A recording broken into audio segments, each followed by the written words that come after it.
Seems that our story today in Acts chapter 12, verses 20 through 25 begins with a little palace intrigue. Herod Agrippa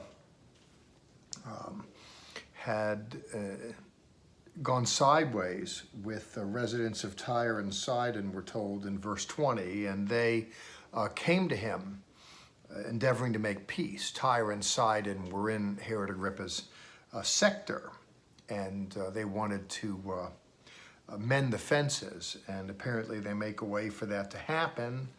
And when in verse 21 Herod is presenting to them, we're told that the people were particularly enthusiastic in response to him.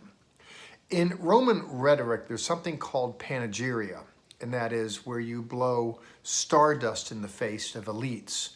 You're looking to sucker favor, so what you do is you flatter. That would be the language of the day. And flattery was such here that it's greatly overstated, as is the nature of panegyria. We're told in 21, as Herod is speaking, remember the individuals had fallen out with Tyre, but now they've made peace, and as he's speaking, then they are just belching out the voice of God and not a mere human. I mean, a little over the top.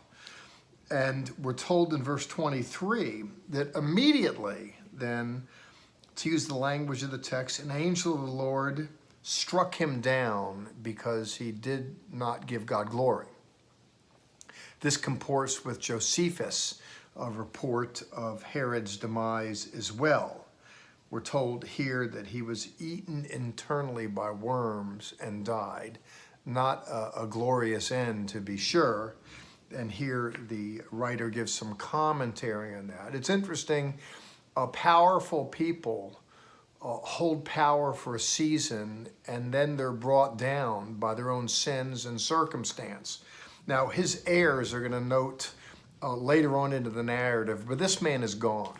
Something of a wicked fellow, to be sure, and he meets a very inglorious end. We see just prior to this that God has a way of looking out for his own. When the wicked meant harm to Peter, God salvaged him. He saved him from that. But here, conversely, Herod, who held power in his day, died rather ingloriously. We're told in verse 24 then that the word of God kept on growing and multiplying. We see this inserted on a few occasions in Luke's narrative. He speaks and then punctuates it by the word of God keeps growing and multiplying, as if growing isn't just enough. Multiplying, in other words, exponentially. There's a kind of success in life because of divine help, in spite of difficulties. Even with this notation that the word of God is growing, it doesn't mean that its progress is going on unchecked. It isn't. There are road bumps on the highway of life, and a lot of times people are so disconcerted by them, they just pull off the throttle or pull off the road entirely. Now, difficulties notwithstanding, we just press on. We're told then that the word of God kept on growing and glowing, and finally in 25, Barnabas and Saul returned to Jerusalem, where they'd fulfilled their service, taking along John, who was also called Mark. You might remember previously that they were dispatched up to Antioch, Syria, and that they ministered there, and now they have John Mark, and they're making a return trip. They're going to be dispatched again. Paul is a send-out kind of guy, and Barnabas as well. We'll hear more about that. It's just a quick point here that I want to underscore, really for pastoral purposes, because no one, well, let me put it like this. If God has a call in your life, then the devil has an assignment against you. Ray Comfort, an evangelist, once said that, and it always struck with me because it's kind of true.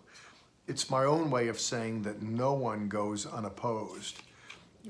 When I think of my own life at 62 as I muse on it, I see God's hand in it, and at various levels, personal, with two wonderful marriages. My first wife, may she rest in peace, I thought of her earlier today, died of ovarian cancer.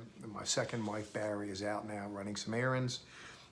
And just, I'm so fortunate in that regard as well. But you know, there's been, I've had to deal with death and decay and all that, very, very discouraging. Similarly in ministry, I'm 62, and I look at my life, and I'm happy what's become of it all as a professor, as a pastor, and in various venues. But you know, there have been road bumps on the highway of life. I don't know where you are right now, but I think of Paul, who says, "And thanks be to God, who always leads us in triumph." That is to say, at the end of the day, he wins. He wins the game. It doesn't mean that every inning seems to go the home team's way. Sometimes we seem to strike out. We get tagged out on base. Sometimes we don't score any runs. But at the end of the day, the game is ours. So I want to encourage you to carry on with all that as we consider how the Word of God keeps on growing and multiplying. God bless you. Ciao.